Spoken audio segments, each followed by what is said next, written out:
جو ایک بڑی اہم ترین بات ہے، یہ تو ظاہر ہے ان کی بات ہو گئی جو ظاہر ہے مسلمان تھے، اسلام کے لیے لڑ رہے تھے، پاکستان کے لیے لڑ رہے تھے، اپنے خطے کے لیے لڑ رہے تھے، دو قومی نظریے کے لیے لڑ رہے تھے۔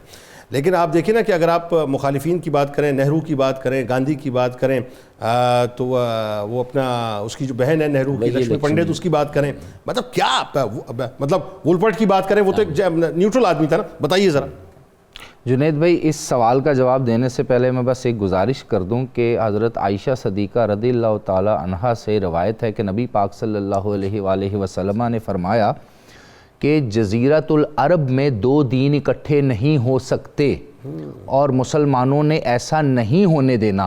تو اگر اس سے اخذ کیا جائے کہ بائی آل مینز ہمارے خون کا آخری قطرہ بھی فلسطین کے لیے ہے، یہ یہاں مینشن کرنا بہت ضروری ہے۔ دو ریاستی حل تو دور کی بات ہے، ہمارے خون کا آخری قطرہ بھی فلسطین کے لیے، یعنی پاکستانی مسلمانوں کے ڈی این اے میں فلسطین ہے، بس یوں کہہ لیجئے۔ بالکل ایسے۔ اب آتے ہیں قائد اعظم علیہ رحمہ کے جو مخالفین تھے وہ آپ کی پرسنالٹی کے بارے میں کیا کہتے تھے۔ تو میں ایک مسلم سکولر علامہ عنایت اللہ مشرقی جو خاکسار تحریک کے بانی بھی تھے، قائد بھی تھے، ان کا ایک آرگومنٹ آپ کے سامنے پیش کرتا ہوں۔ جب انہیں معلوم پڑا کہ قائد اعظم علیہ رحمہ اس جہان فانی سے کوچ کر گئے ہیں، تو آپ نے بے ساختہ فرمایا قائد اعظم محمد علی جناح وہ جو ایک پرعزم اور محکم اور جری سپاہی تھا، وہ شخص جو ڈرتا نہیں تھا، وہ ایک عظیم لیڈر تھا۔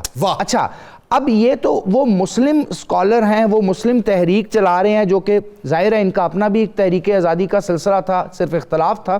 میں آپ کے سامنے نہرو اور وجے لکشمی کو رکھتا ہوں، جو کہتے ہیں کہ جناح انسانی تاریخ کے وہ غیر معمولی انسان ہیں جو بمشکل انسانی تاریخ میں کہیں ڈھونڈے جا سکتے ہیں۔ اور وجے لکشمی تو کہتے ہیں کہ اگر مسلم لیگ کے پاس 100 گاندھی ہوں اور مسلم لیگ کے پاس 200 ابوالکلام آزاد ہوں اور کانگریس کے پاس صرف ایک جناح ہو، پاکستان نہیں بن سکتا تھا، تو کبھی بھی جو بر صغیر ہے اس کی تقسیم نہیں ہو سکتی۔ بالکل ٹھیک ہے۔